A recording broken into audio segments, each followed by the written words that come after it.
Lolo reads episode 99. She is woman. Hear her roar.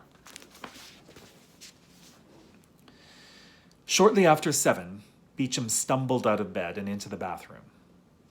Dee Dee rolled over and continued to breathe heavily, pretending to sleep. This time, she didn't want to hear his excuse.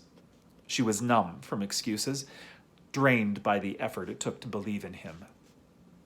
He had come in at 4 a.m. Period. There might not be another woman, but there were definitely other women. Her response to that fact must be forceful, reasoned, and intrinsically feminine. She tried to imagine how Helen Reddy might have handled it.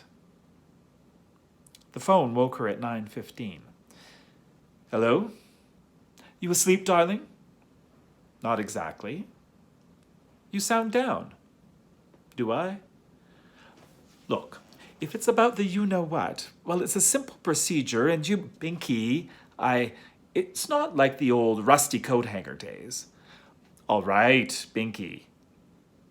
Silence. Binky, I'm sorry, okay? Sure. I had a bad night. Of course. Look, I called with a juicy one. Want to hear it? All ears. Jimmy Carter is a Kennedy. Once more? Isn't that the absolute ripest gossip you've heard in months? Rank is more like it. Look, I'm only telling you what everybody was talking about at the Stone Ciphers last night. Apparently, there's been some hush money paid to make sure that... What are you talking about? Miss Lillian used to be Joe Kennedy's secretary. When? Oh, don't be such a spoil sport, darling. I think it's a divine story. Divine? Well, it explains all those teeth, doesn't it? When she finally got off the phone, she headed for the bathroom with a shudder. A half-hour conversation with Binky was like eating a Whitman sampler all in one sitting. Avoiding the kitchen, she dressed hastily in a cashmere turtleneck and Levi's, throwing on her Anne Klein suede jacket as an afterthought. She wanted to walk and think. As usual, she went to the Filbert steps, where the gingerbread houses and alpine cul-de-sacs provided a Walt Disney setting for her woes.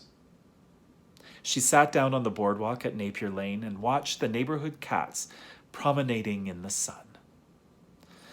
Once there was a cat who fell asleep in the sun and dreamed she was a woman sleeping in the sun.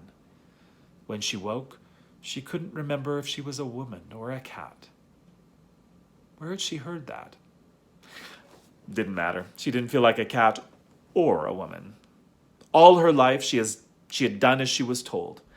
She had moved, without so much as a skipped heartbeat, from the benevolent autocracy of Edgar Halcyon to the spineless tyranny of Beecham Day.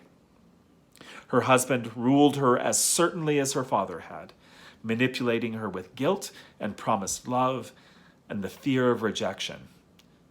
She had never done anything for herself. Dr. Fielding? Yes? I'm sorry to bother you at home. Oh, that's all right. Who is this, please? Dee Dee Day. Oh, how are you? I've made up my mind. Good. I want the baby, Dr. Fielding.